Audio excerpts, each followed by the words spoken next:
Well, I met Ken. I remember I was getting ready to get on an elevator in Pittsburgh at the Masters Nationals, and I'd known Ken because he kicked my butt in 2011. So of course I knew who he was. I never forget somebody who whoops me. And so Ken mentioned, hey, I'd like to work with you, and I just remember thinking, wow, I remember what he looked like, and so I was excited. I have a mutual friend, Jeff Saigo, who knows John really well, and was kind of filming John one day, and we brought my name up, and John basically said some words that still today I think about. My name came up, and John was like, I can make that guy a monster. John was about to go on stage at Masters Nationals. He took the time to step off the elevator and took the time to discuss training and potentially being my coach. So I was really impressed with the fact that he didn't shun me off. He wasn't rude. He was laid back. He was very excited, and he was like, you know what, call me next week and we can get this thing started. So what impressed me about Ken was, physically he had all the tools, and you can see that, and it's just his structure. But I didn't know right away, but very quickly once I started to get to know him, I had this image in my mind of these real genetically gifted bodybuilders, and a lot of them I think were just lazy, and they got by because they had crazy genetics. And so I was kind of wondering in my head, is Ken one of these guys is he coasting by on his genetics, or is he serious?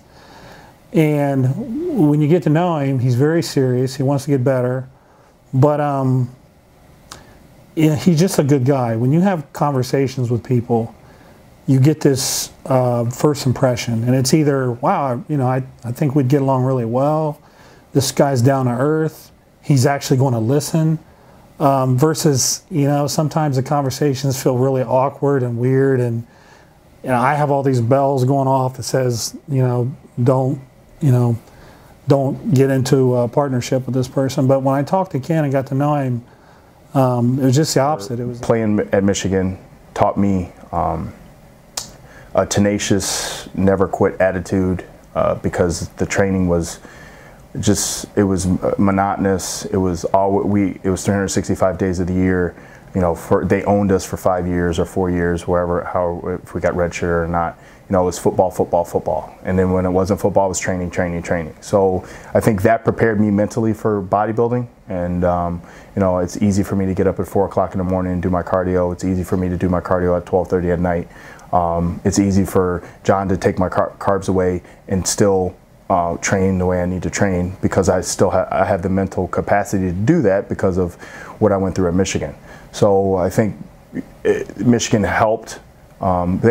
Michigan always talked about attrition.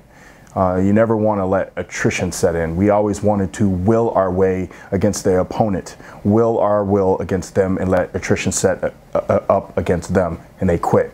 How does being dad take away from pro bodybuilding? I don't think it does. What I do think it does, I think it takes time away from my daughter, because I have to focus on myself so much and I have to train so much. But I make it up to my daughter. Like, I hadn't seen her in a couple days after Sacramento Pro. So when I got back on Monday, I took her swimming by herself without anyone, just me and her, just her and I. It was very hard at first for a while. I'm very proud of him. It takes extreme dedication, loyalty to himself.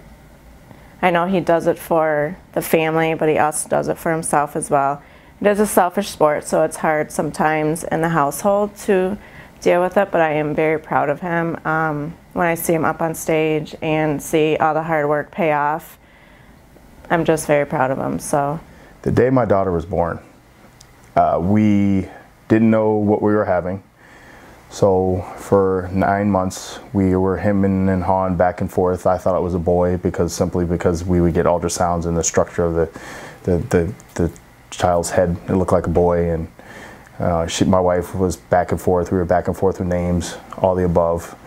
My wife was a week late, so we basically went in and they had to induce her. And about 2 a.m. on September 24th, she went into labor.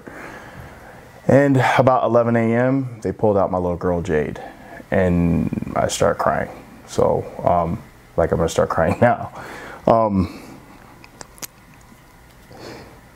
I didn't realize that I could actually love something so much other than myself and being selfish. And I know bodybuilding is like a selfish sport, but my little girl has brought my wife and I closer to one another, and she's the world. I actually do all this for her. I think my daughter thinks that it's cool. She already flexes her muscles and watches videos with her dad and says, ooh, ah. I didn't know he was a bodybuilder when I first met him. I think he only did one show. So when he first showed me a video of him doing a show, it kind of embarrassed me to see it, in all honesty. My ultimate goal in bodybuilding, I want to step on 2 stages. I want to step on the Arnold, and I want to step on the Olympia stage. You've got to be realistic, and that's actually one of the things I like about Ken too, is he's very realistic. He's not delusional, which happens sometimes in this sport. But I think we've really got Ken in the best shape he's ever been in. I know we can get him better. So the conditioning part now, I think, okay, we're getting him figured out. This isn't going to be a problem in the future. I think what Ken needs, honestly, is just another 7 to 10, 12 pounds of well-distributed muscle on his frame. And I think he can be one of the top-tier guys. Now, we've got to put in the work to make that happen. But, you know, if we do this intelligently, we don't try to rush it in 3 months or 4 months. If we just do this intelligently, I think he's got the potential to be one of the top-tier guys. That's my ultimate goal. I think it can be accomplished, especially with the people that I've surrounded myself with, like John, Aaron, PJ, with Prime Nutrition and Blackstone Labs, especially with, being around Evan. I think that's going to be positive for me. So I think those 2 goals can be accomplished before, I hang it up. Blackstone Labs and Prime Nutrition. What I can say about these 2 companies are they're hot. I mean, they're hot because they're owned by 2 guys that are hungry and 2 guys that want to be successful in the nutrition business. I love to surround myself with positive energy people that are motivating like myself, and that's what Aaron and PJ are. They're aggressive, they're smart, they're very smart businessmen. They know the nutrition game. We have great products.